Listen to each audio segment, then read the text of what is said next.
Hello all, welcome to our channel. ఈ క్లాస్లో వచ్చేసి మనకు ఇంగ్లీష్ సబ్జెక్ట్లోని ఇంగ్లీష్ గ్రామర్ చూద్దాము. ఈ వీడియో కనుక మీకు నచ్చితే లైక్ చేయండి, షేర్ చేయండి, అలాగే సబ్స్క్రైబ్ కూడా చేయండి. ఈ క్లాస్లో వచ్చేసి మనం ప్రిపోజిషన్ గురించి తెలుసుకుందాం. ఈ ప్రిపోజిషన్ టాపిక్ నుండి 1 or 2 క్వశ్చన్స్ కంపల్సరీ ఎగ్జామ్లో వస్తాయి. చూడండి, ప్రిపోజిషన్స్ ఎప్పుడు వాడతాము అని అంటే నౌన్ ప్రొనౌన్కి ముందు అనేవి వాడబడతాయి. అంటే ఏంటి చూద్దాము. ప్రిపోజిషన్స్ అంటే ఏంటి? At, in, on, since, for ఇలా ఉంటాయి కదా, వీటి గురించి చూద్దాం. ఎట్ ఎప్పుడు వాడాలి అంటే ఫెస్టివల్స్ ముందు వాడుతాము, టైం ముందు వాడుతాము. అలాగే చూడండి, at night, at sunset, at Diwali, at 5 o'clock. In ఎప్పుడు వాడతాం? డ్యూరేషన్ ఆఫ్ యాక్షన్ అంటే డ్యూరేషన్ ఆఫ్ యాక్షన్ ఉన్నప్పుడు ఇన్ అని వాడతాం. ఎప్పుడు? In winter, in a week, in the morning, in 2 years. ఎప్పుడు? డ్యూరేషన్ ఆఫ్ యాక్షన్ అప్పుడు. నెక్స్ట్ ఆన్ ఎప్పుడు అని అంటే వీక్, డేట్స్, మంత్. ఆన్ అంటే ఏంటి? వీక్, డేట్స్, మంత్ ఇలా వాడతాం. On Monday, on Sunday, on Friday, on January. Since అని అంటే స్టార్ట్ అయిన సమయం అంతా, అంటే స్టార్ట్ అయినప్పటి నుంచి సమయం అంతా అన్నట్టు. పాయింట్ ఆఫ్ టైంలో యూజ్. సిన్స్ అంటే పార్ట్ ఆఫ్ టైంలో. చూడండి example, he has been playing since morning 8 o'clock.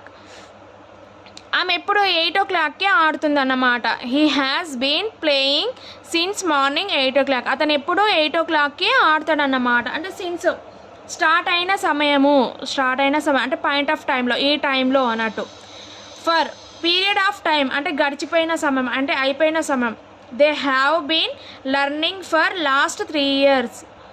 Learning for ఎప్పుడు? అయిపోయిన సమయం, గడిచిన టైం గురించి చెప్పినప్పుడు ఎప్పుడు ఫర్ అని వాడుతాము. నెక్స్ట్ ఎగ్జాంపుల్ చూడండి, they have been learning for a month. వచ్చింది కదా ఫర్ ఏ మంత్. ఎప్పుడు? మంత్ నుంచి, ఒక month. Next he will worked for in Hyderabad for 2 years. He will worked for in Hyderabad for 2 years. 2 years నుంచి work చేస్తున్నారు. ఇక్కడ? హైదరాబాద్లో. ఇది ఫర్ గురించి. ఎట్ అంటే ఏంటి? ఫెస్టివల్ ముందు, టైం ముందు వాడతాం. నెక్స్ట్ ఇన్ అనేది duration of action.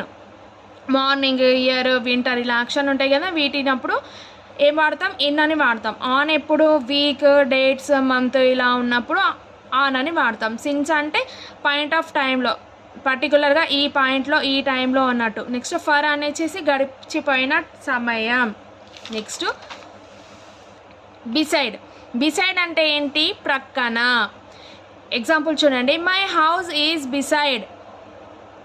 My house is beside అంటే మా ఇల్లు పక్కన అన్నట్టు.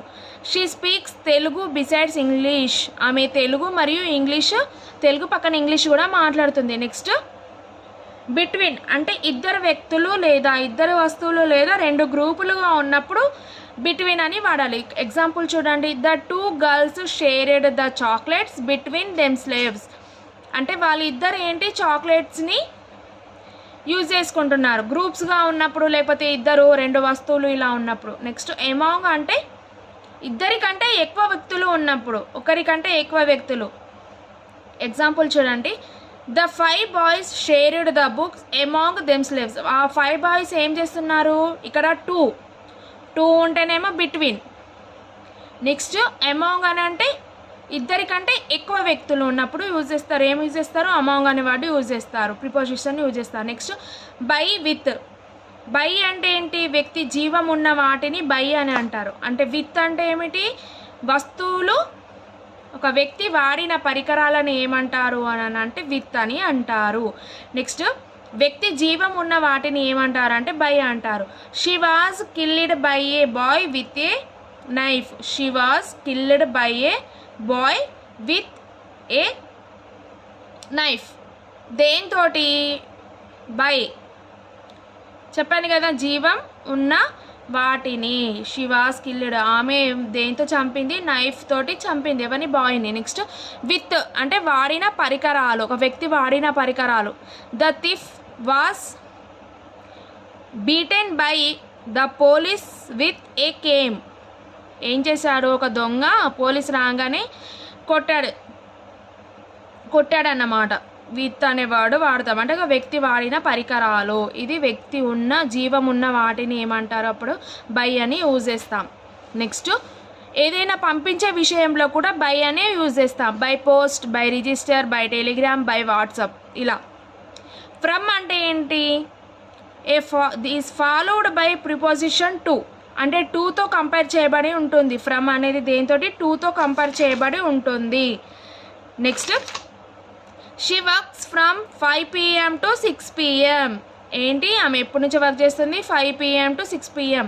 టు అనే వర్డ్ దేని? ఫ్రమ్ని తెలియజేస్తుంది అన్నమాట. నెక్స్ట్, విత్ వ్యక్తి అని అంటే వ్యక్తి వాడిన పరికరాలకు వాడాలి. చెప్పాను కదా, వ్యక్తి వాడే పరికరాలకు విత్ అని యూజ్ చేస్తాం. నెక్స్ట్, అక్రాస్ ప్లేస్, ఒక నుండి వేరే ఒక ప్లేస్కి వెళ్ళేటప్పుడు వాడుతాము. ఒక ప్లేస్ నుండి మరో ప్లేస్కి, అంటే ఇప్పుడు మనం రోడ్డు మీద దాటుతున్నప్పుడు ఒక ప్లేస్ నుంచి మరో ప్లేస్కి వెళ్తాం కదా, అప్పుడు అక్రాస్ అనే వర్డ్ని యూజ్ చేస్తాం. ఎగ్జాంపుల్ చూడండి, she walked across the road. ఏంటి? She walked the across the road. Next, the news spread across the country. ఒక న్యూస్ స్ప్రెడ్ అయిపోయింది ఇక్కడ, అక్రాస్. అర్థమైందా? నెక్స్ట్, తో ఒక నిర్దిష్టమైన ఆర్ మూసి ఉన్న ప్రదేశంలోకి వెళ్ళడం లేదా రావడంని సూచిస్తుంది. తో అంటే ఏమిటి? ఒక మూసి ఉన్న ప్రదేశంలో వెళ్ళడం లేదా రావడంని సూచిస్తుంది. ఏంటి? ఎగ్జాంపుల్ చూడండి, the train passed through the tunnel. Train ఎక్కడికి వెళ్ళింది? టన్నల్లోకి వెళ్ళింది. త్రో అంటే ప్రదేశంలోకి వెళ్ళడం. The bullet went through the glass. The bullet went through the glass. Next, he walked through the forest. ఏంటి? He walked through the forest. Through అనే పదం వచ్చింది కదా, నిర్దిష్టమైన ప్రదేశంలోకి వెళ్ళడం లేదా మూసి ఉన్న ప్రదేశంలోకి వెళ్ళడం లేదా రావడం, దీన్ని సూచిస్తుంది. ఇది ప్రిపోజిషన్ టాపిక్. ఈ వీడియో కనుక మీకు నచ్చితే లైక్ చేయండి, షేర్ చేయండి, అలాగే సబ్స్క్రైబ్ కూడా చేయండి. ఈ టాపిక్కి సంబంధించిన ఇంపార్టెంట్ టాపిక్స్ బిట్స్ అనేది నేను వీడియో లైవ్లో పెడతాను, చూడండి.